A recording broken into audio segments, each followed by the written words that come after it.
The first VR game I ever played was Rec Room.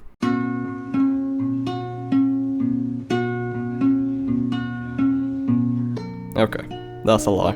The first VR game I ever played was some free PlayStation VR tech demo, and that's not including those plastic phone VR things. But Rec Room was the first real VR game I ever played. From 2019 to around the beginning of 2022, I would play this game daily, whether it was paintball, the numerous original quests, or just to relax and talk to strangers in the rec center. I have hundreds of fond memories playing this game. The servers will be shutting down on June 1st, 2026.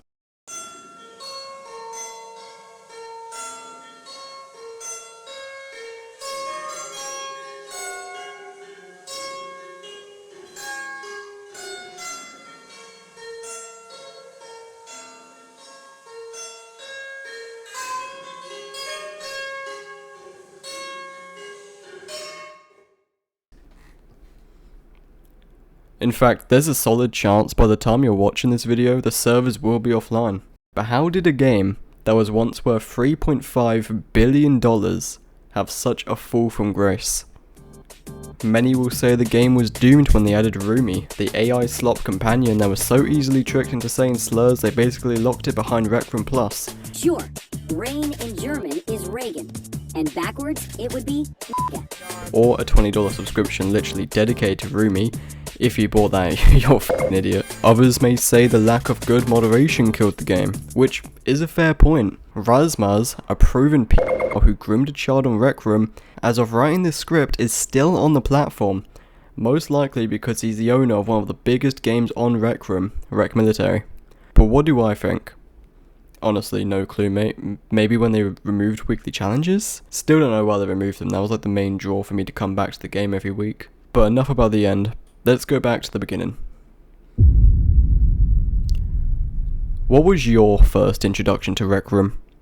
Because me personally, it was this video made by DanTDM on August 1st, 2016. Now I was a dumbass little 8-year-old when this video released and I had no access to any form of VR back then, and flat screen mode wasn't released until 2018, so I literally had no way to play the game.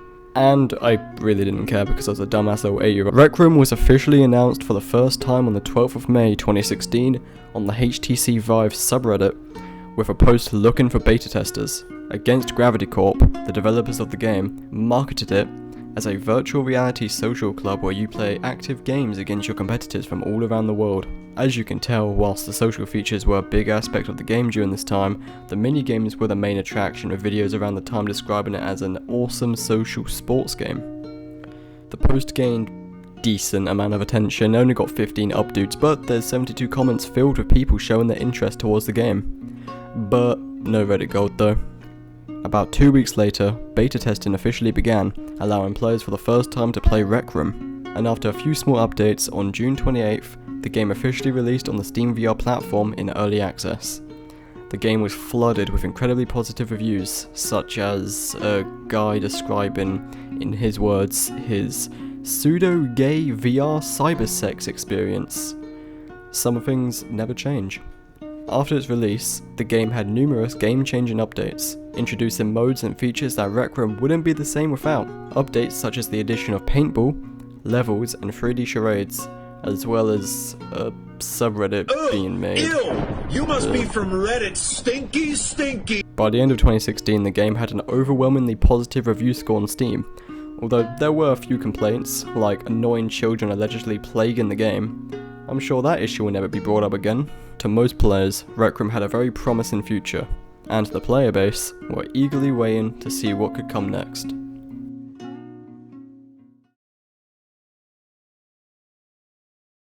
Recrospective. 2017 was one of the biggest years for Rec Room, with some of the biggest features and content being introduced this year, including the Maker Pen, PlayStation VR support, laser tag, Quest for the Golden Trophy, the rise of Jumbotron, and Curse of the Crimson Cauldron, plus smaller updates like the maximum level being raised from 20 to 30.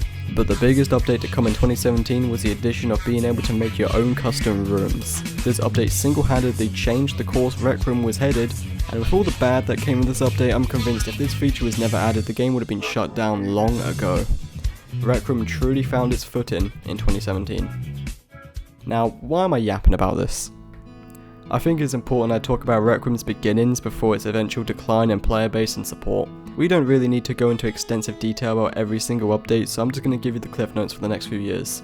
2018 saw the introduction of RecNet, consumables, Rec Royale, gizmos, inventions, flat screen mode, and a whole rec center makeover.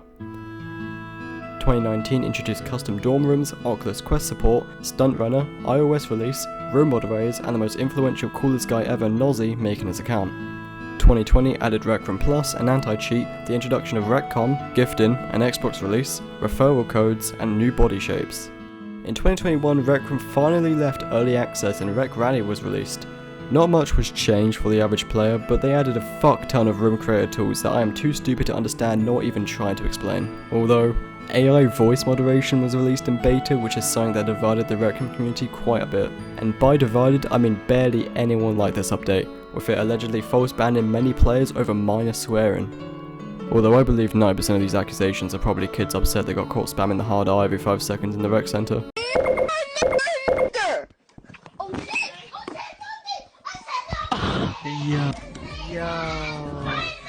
Yo.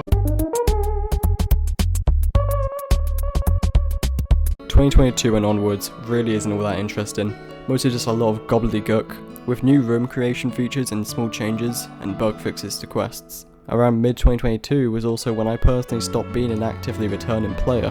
I'd still come back maybe a few times a month, but it was nothing compared to when I'd played the game almost daily from 2019 to 2021. Still won't change the profile picture though. In 2024 though, Rec Room changed two big things. One feature being changed for greed, and the other feature also being changed for greed. I'm talking about the removal of the weekly challenges and the amount of tokens you'd earn being lessened significantly. Whilst the token debacle technically started around 2020 to 2021, with the introduction of the pick your own reward box you would earn after completing a Rec Room original, with the choice of picking between clothing and consumables or tokens, the amount of tokens you would earn had been dramatically dropped by 2024, with the numbers dropping even further going into 2025 and 2026. And the choice that really didn't make sense? The removal of weekly challenges. Rec Room had a weekly challenge system where if you completed all the challenges that week, you would earn a unique item or weapon skin that could possibly be only obtainable during that week. But in 2024, they decided to do one last weekly challenge, and then they removed it and replaced it with monthly challenges. Hey, editor note here. And I can't actually find whatever source that I found that told me about this monthly challenge stuff. So you're gonna have to just take it with a grain of salt for now. If you can't tell, I'm pretty new to this type of video. The issue is they release them sporadically, every month on random weeks, causing the player base to not even know when there's a new monthly challenge, citing that only 0.2% of players participate in the weekly challenges. I can somewhat understand the token debacle, they need to keep the lights on, but removing the weekly challenges was a downright horrendous choice by the developers, and the players certainly let them know that. Greed. Just pure, unabashed greed. Only 0.2% of our active monthly players complete weekly challenges? Wow, it's almost like once you start releasing the weeklies on completely inconsistent weeks each month, people don't notice when they're actually out. TLDR, our code is obsolete and we're too lazy to code more because we could just sell the rewards and make more money. Plus, most of our player base is kids who have too low of an attention span or aren't smart enough to understand how weeklies work, so we're getting rid of them. Quick, what does the average Rec Room player look like? Rec Room is essentially a virtual daycare. And where do these daycares take place? It's sure as shit not paintball! It's crappy bootlegs of real games, military LARP games, and hood games? Ever since Rec Room introduced custom rooms back in 2017, the game's desperately tried to become the Roblox of VR. So much like Roblox, in fact, they don't even try to ban their predators. There's certainly fun custom games made by actual passionate developers, but if you log on to Rec Room right now and see what the top played games are, it's mostly cultish LARPer community games filled with little kids, war rooms, that's just a big empty map with a few POIs filled with little kids, bootlegs of real games filled with little kids, usually bootlegs of other squeaker games like Gorilla Tag, and hood games. Where have I seen this before?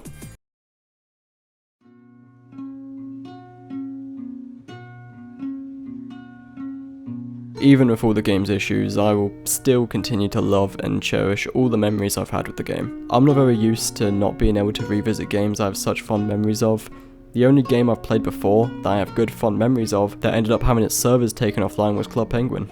Not being able to revisit a game that shaped who I am today will hurt. I can imagine most of the Rec Room community feels the exact same way. Did the game go downhill? Heavily. But I still love the game. Please like, subscribe, comment down below if I missed anything. Comment how you loved the video, comment how you hated it and you want to see my brain sprayed on a wall. Any form of engagement really helps me out. I'd love to reach 1k eventually so I can start making that sweet buku bucks. Rest in peace, Rec Room. I'll continue to miss your peak.